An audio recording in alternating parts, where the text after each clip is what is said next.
Welcome to the Old Hobo channel. This is a series. It's part 2 of a series based on our summer 2025 cruise from Buffalo, New York to Montreal in Quebec, Canada in our 1971 HOBO houseboat.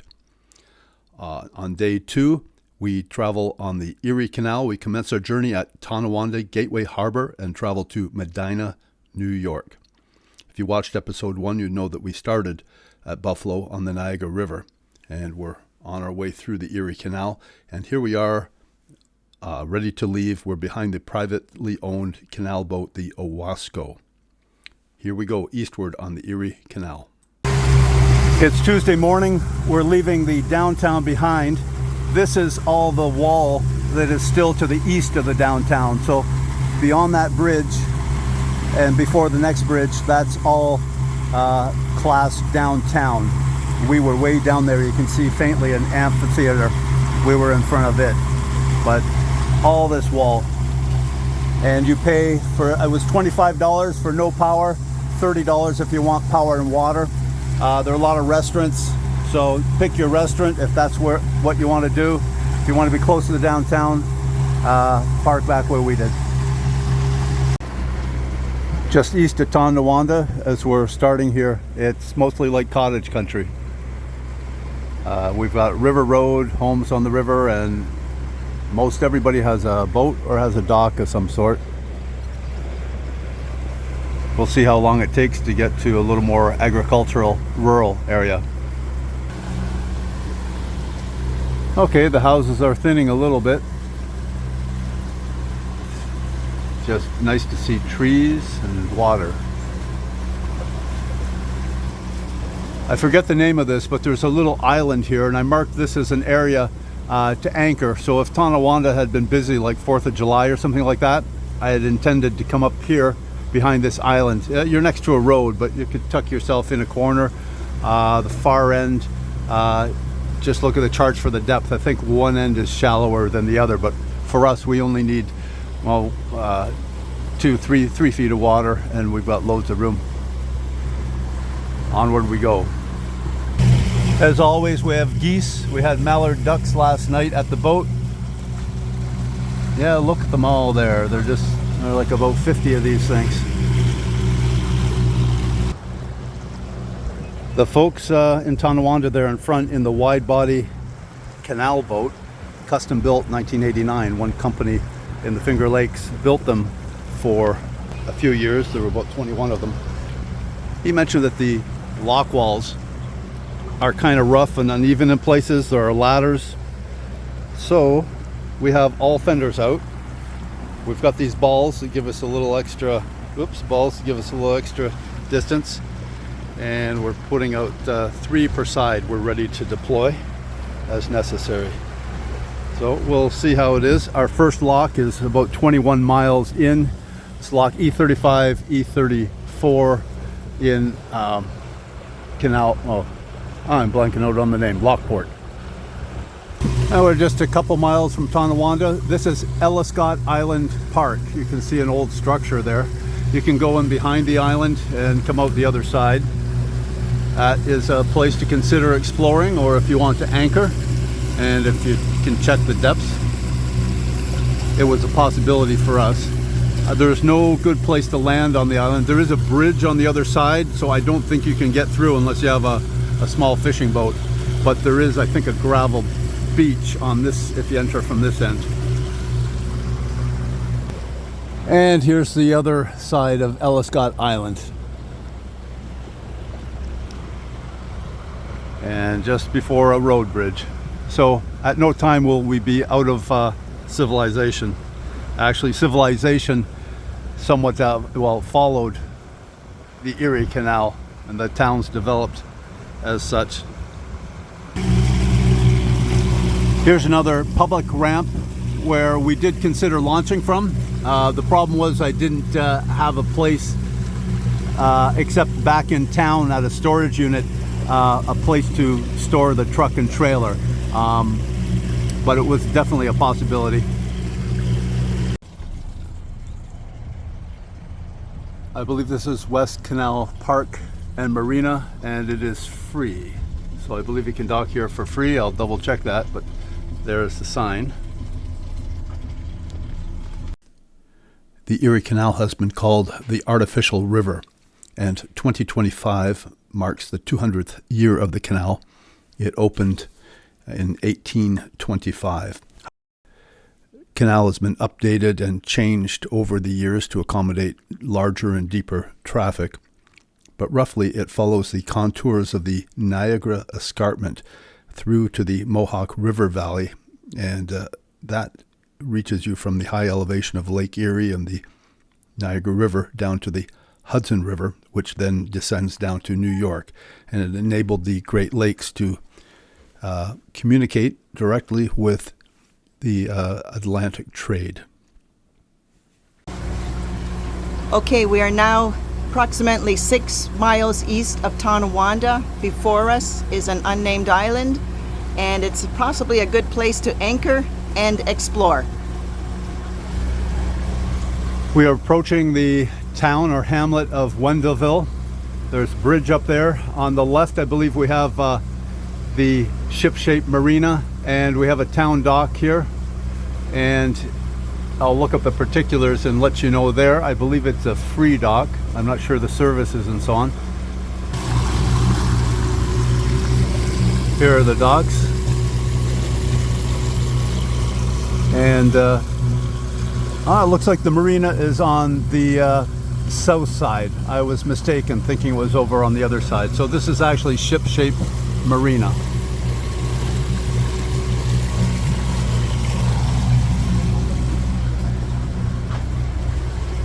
The towpath on the side of the canal, at least one side of the canal, continues to be maintained for bicycling and walking, and you can go quite a distance.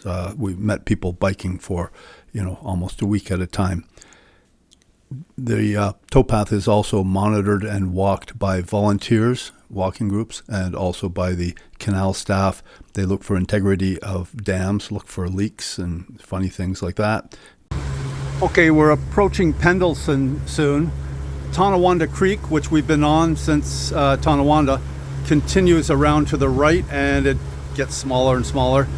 The Erie Canal, actually, we start the canal-related route to the left towards Pendleton, and the road's names change. We've got Tonawanda Creek Road continuing that way, and this takes up this way. There is this way is a canal road, or Canal Port Road. I believe this is the remains, the abutments for an old rail bridge that goes across Tonawanda Creek. Could have been a road bridge as well. And of course, there's a newer bridge across the canal portion towards Pendleton. We are on the canal portion now. There are bike riders. There are bike riders going across the trail. That's a berm right there. The trees behind are sunken lower than the water. The same on this side. We've got a dike or a berm, and the trees behind are at a slightly lower level, and any road that's behind there.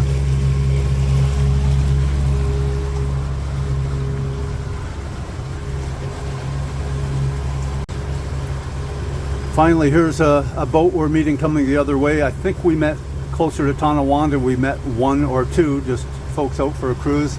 These folks look like, I don't see the pennant, but they are cruisers. Guard gates like this protect downstream structures and property when you're at flood level in the spring, when there are heavy rains and such. You can see how straight this cut canal is. Depth about 15 feet on the way to Lockport,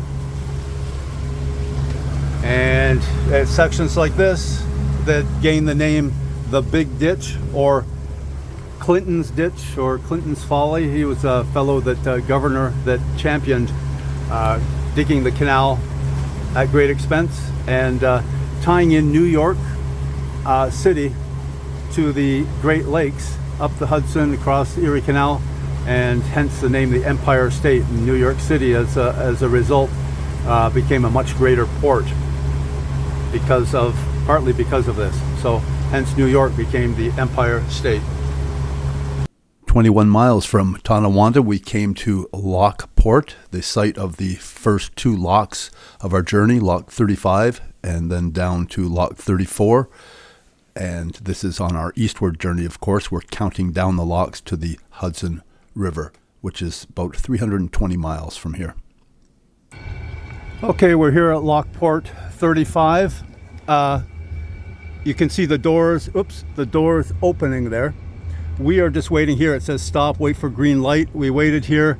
We listened on the wrong channel first. We looked it up. They're channel 13 here, or you can call them by phone. We talked to them by phone.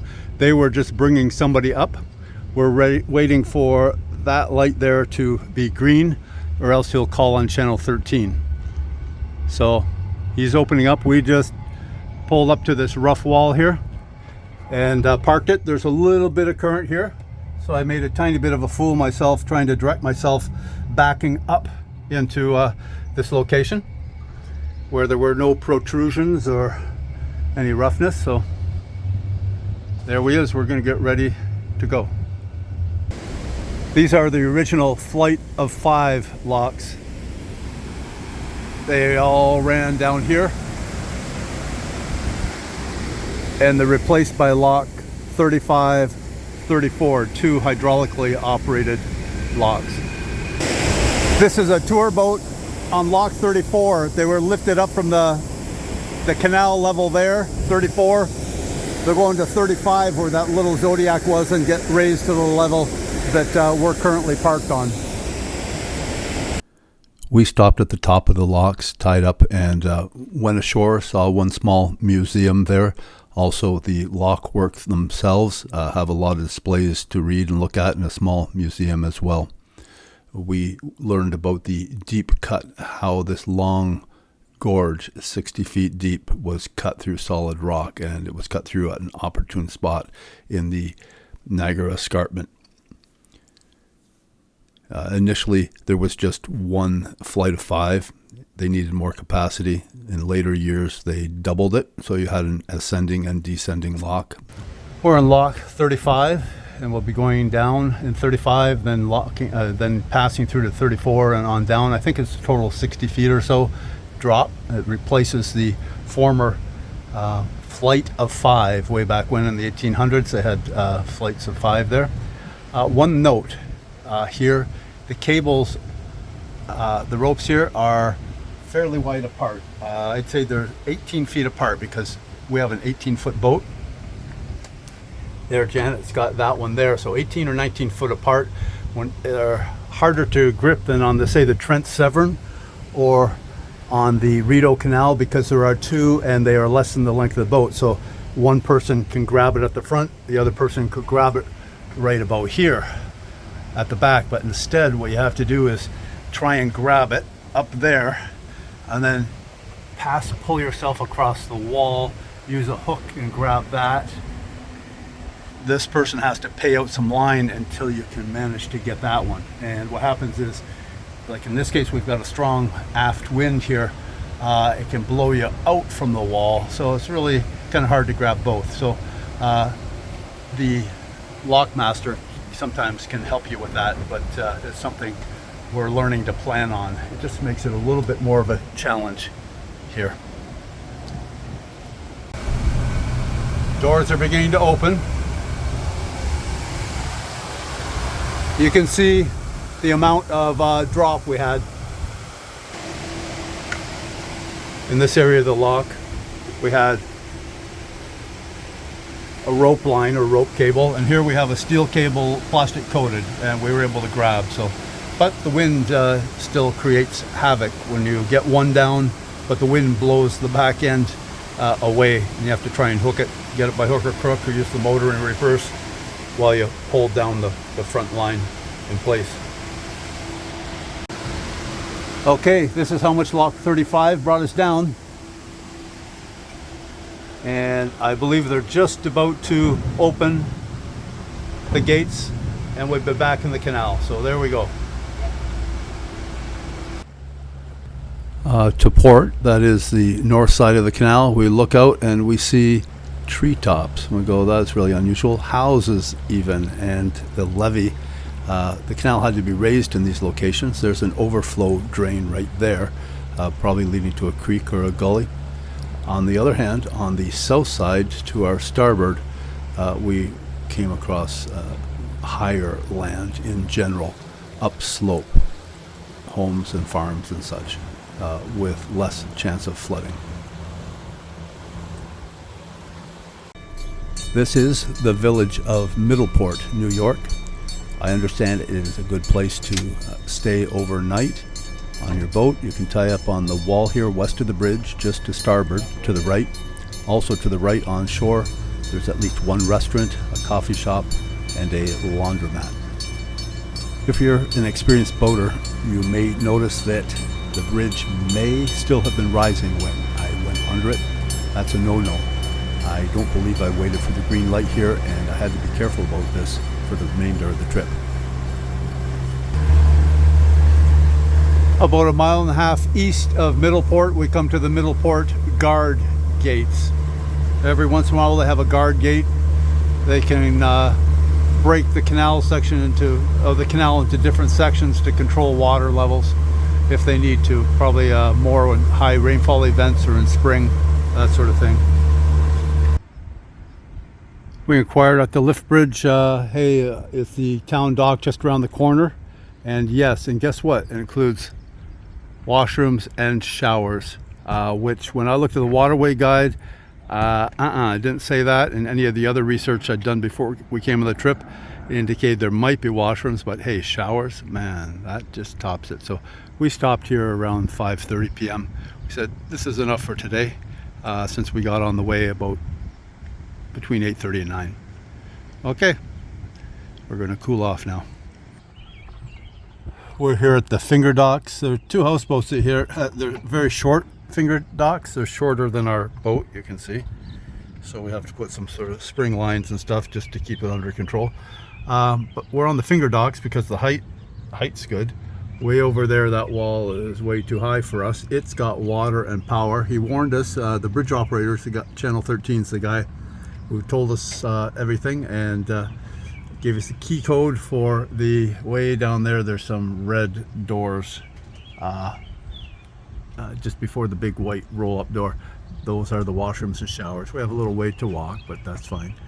If you need water, there's water pressure there. He said one of the electric pylons isn't working, but this is their basin, and maybe this was a turning basin or a storage, a stop basin for the tows and the barges when they were here.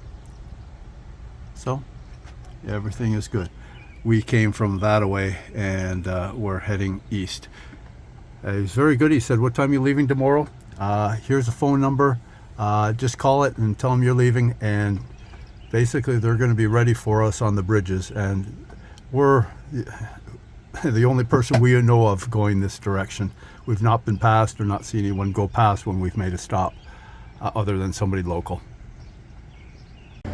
This is Medina, downtown. There's a T intersection here, another nice cross street, a lot of nice shops. The locals say Medina, but it's named after Medina sandstone. So Medina, that sounds Italian, and it's a type of sandstone they shipped all over, I guess good for fine brickwork and sculpting. We scoped out the rest of the downtown. In particular, we located a bakery and a coffee shop, which we would patronize the next morning. The next day's plan is to head to Spencerport. So I hope you will stay tuned and watch for that installment or episode when it comes out. Thanks for watching, folks.